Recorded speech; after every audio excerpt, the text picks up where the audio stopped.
ሩታዬ መልእክት ታስተላልፋለች ማለት ነው በኢንስታግራም። እንግዲህ ሰው ወደደኝም ጠላኝም ምንም ነገር አይመስለኝም፣ የሰው ነገር ሰልችቶኛል፣ ከወደድም ውደደኝ ከጠላኝም እጥላኝ ምንም አይመስለኝም፣ አሁን ሰልችቶኛል አለች። መልእክት ለማን ይሆናል ጋይስ? ለማን ይሆናል ውዶቼ? ኤንዌስ መልእክትሽ ያው ይሁን። ስጀምር ደግሞ ለሰው መኖር የለብሽም። ሰው ሲወድሽ ይወድሻል፣ ሲጠላሽም ይጠልሻል። ግን ሰው ለማስደሰት መሞከር የለብሽም።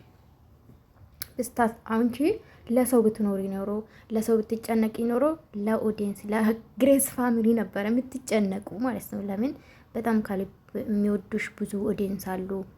ያንዳንዱ ነገር እና ሲጀምር ከሰው መጠበቅ የለብሽም።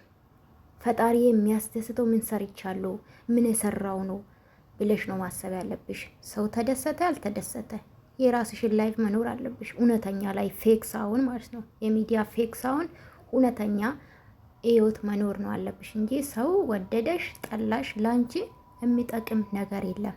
ኤኒዌይስ ሁላችሁም እውነት ለመናገር ሰው ለማስደሰት አትሞክሩ። ዛሬ ሰው ሊደሰትባችሁ ይችላሉ፣ ነገ ደግሞ አንድ ጥፋት ብታጠፉ ይገለበጣል።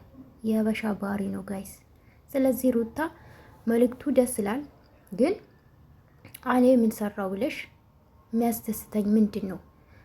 ፈጣሪ የሚያሳዝነኝ ስራ ሰርቻለሁ ወይስ የሰው ደስታ እየኖርኩ ነው ብለሽ ነው ማሰብ ያለብሽ። ፈጣሪሽን የማስደሰት ስራ ነው እንጂ ሰው ተደሰተብሽ አልተደሰተም፣ ሰው ምንም የሚጨምርልሽም የሚቀንስብሽም ነገር የለም። የራስሽ ግል ላይፍ ስለሆነ ማለት ነው። እና ጠንካራ ሆነሽ በተለይ ደግሞ ከፍቅር ተማሪ። ፍቅርዬ ብቻውን ልጅ ያሳደገች ነው። አንድ ቀን ቪዲዮ አልሰራችበት እንጂ ሁሌ እንደነገርሽበት ልጅሽ ማለት ነው። ስለዚህ ለልጅሽ ኑሪ፣ ልጅሽን በስነ ስርዓት አሳድጊ፣ ጠንካራ እናቱንሽ አራውኝ እኝኝም በማለት ሳውን በማልቀስ ሳውን ሁሌ ታርጌታችሁ ልጅ ባዩን አሪፍ ነው።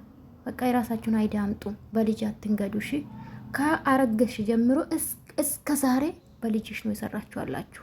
1 አመት ኦልሞስት 1 አመት ከምናምን ዋችኋልና ይሄ ነው ምክሬ ማለት ነው። እኔ ቆንጆ የሰው ኮሜንት አይተሽ ገደል አትግቢ። እሺ እኔ ቆንጆ ራስሽን አዳምጪ፣ ራስሽን ሁኚ። እሺ እኔ ውድ ይሄ ነው።